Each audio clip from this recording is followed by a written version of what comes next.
Bonjour à tous, vous êtes bien sur le plateau de Plateforme Santé et comme on est en début d'année et surtout en début février avec cette loi, vous savez, cette loi anti-tabac qui arrive et qui va nous contraindre davantage pour fumer dans les lieux publics, nous allons vous parler aujourd'hui de sevrage tabagique avec le docteur Astrid Moret-Kaplan qui est tabacologue.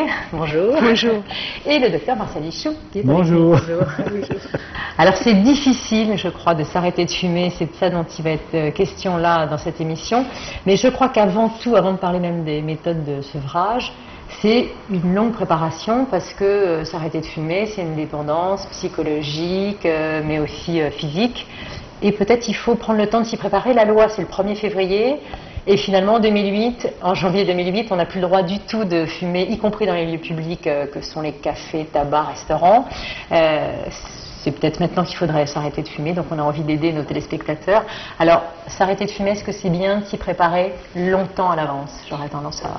Alors, s'y préparer longtemps à l'avance, oui, ça peut être effectivement une bonne chose. Je crois qu'il faut, à partir du moment où un fumeur a décidé de s'arrêter de fumer, il faut qu'il essaye de voir un petit peu quelles sont ses motivations à l'arrêt du tabac. Ça, c'est très important parce qu'on estime actuellement qu'à peu près il y a plus d'un fumeur sur deux qui envisage de s'arrêter de fumer. Et dans la majorité des cas, dans un tiers des cas, il envisage d'arrêter très rapidement, dans le mois qui vient. Donc, c'est ces gens-là qu'il faut essayer effectivement d'aider. S'arrêter de fumer, c'est pas facile. Il faut trouver effectivement les motivations personnelles qui vont faire qu'on va s'engager dans cette démarche. Et il faut qu'à un moment donné, pour le patient ou le fumeur qui souhaite arrêter de fumer, les bénéfices à l'arrêt du tabac soient supérieurs aux avantages qu'il a à continuer à fumer.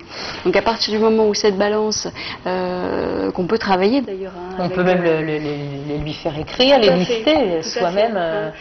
Bon, il faut rester modeste. Il y a beaucoup de fumeurs qui arrêtent sans aide, sans soutien ou quoi que ce soit.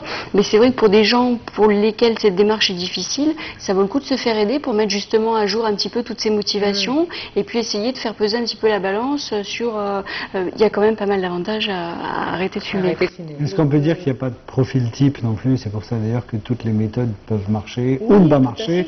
C'est que voilà, chaque fumeur est un cas bien spécifique et qu'il faut adapter le traitement. Il n'y a pas de traitement sur mesure, quoi. Non, il n'y a pas un traitement miracle pour tout le monde qui va marcher pour tout le monde. Je pense qu'il faut s'adapter à la personnalité du fumeur. Nous, ce qu'on fait en consultation de tabacologie, c'est justement essayer déjà de comprendre l'histoire du tabagisme de ce patient, d'essayer de voir avec lui les stratégies à mettre en place, quels sont les traitements médicamenteux éventuellement qui peuvent l'aider dans sa démarche. C'est pas une obligation non plus, mais on sait que s'il y a un accompagnement à la fois psychologique et un accompagnement médicamenteux, il y a quand même plus de chances de réussite de sevrage.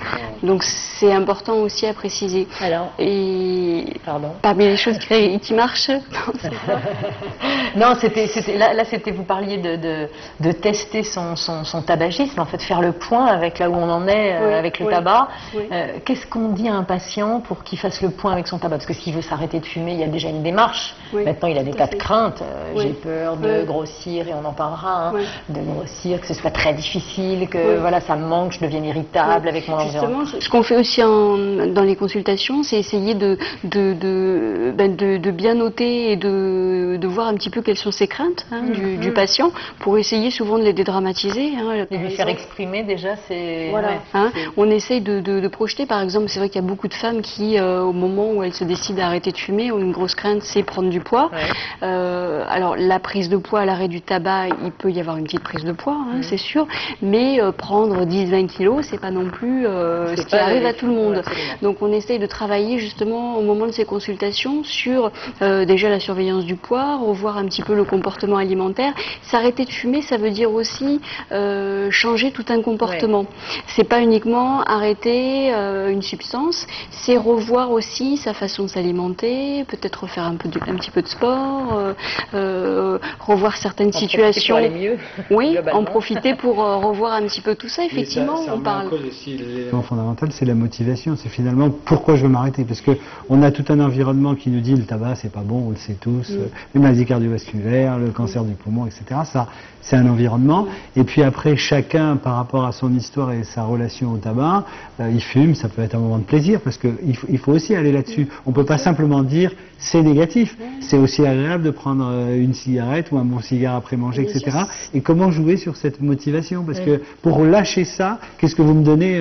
C'est ce que vous disiez au début. On essaye vraiment de travailler avec des techniques en fait qu'on emprunte un petit peu aux thérapies cognitives et comportementales, où on travaille justement sur des idées un peu que le patient peut avoir avec je suis stressé, je fume. Alors on peut exprimer, c'est très important ce que vous venez de dire, parce qu'on l'entend partout, thérapie cognitive et comportementale, mais finalement les gens ne savent pas du tout ce que ça veut dire. En pratique, par rapport à la cigarette, ça veut dire quoi? La thérapie, par exemple, alors thérapie comportementale, ça veut dire essayer d'agir sur un comportement. Par exemple, dans la cigarette, j'associe café, cigarette du matin. Exactement, voilà. Hein, il y a certains patients pour lesquels c'est difficile, par exemple, de boire un café sans penser à une cigarette. Ou de prendre la parole, ou s'ils sont émus. Enfin bon, c'est ça. C'est des comportements au moment où on a une émotion particulière. Je l'associe à un événement. Voilà. Il faut essayer de modifier un petit peu ces comportements. Donc on essaie de voir ça avec le patient. En fait, c'est pas nous qui avons la solution, hein, c'est le patient qui a la solution. Nous, on essaye de mettre en valeur certaines choses. Par exemple, si le café est vraiment très fortement lié à la cigarette, c'est peut-être bon d'éviter le café pendant quelques temps et trouver une boisson de substitution, une tisane, un jus de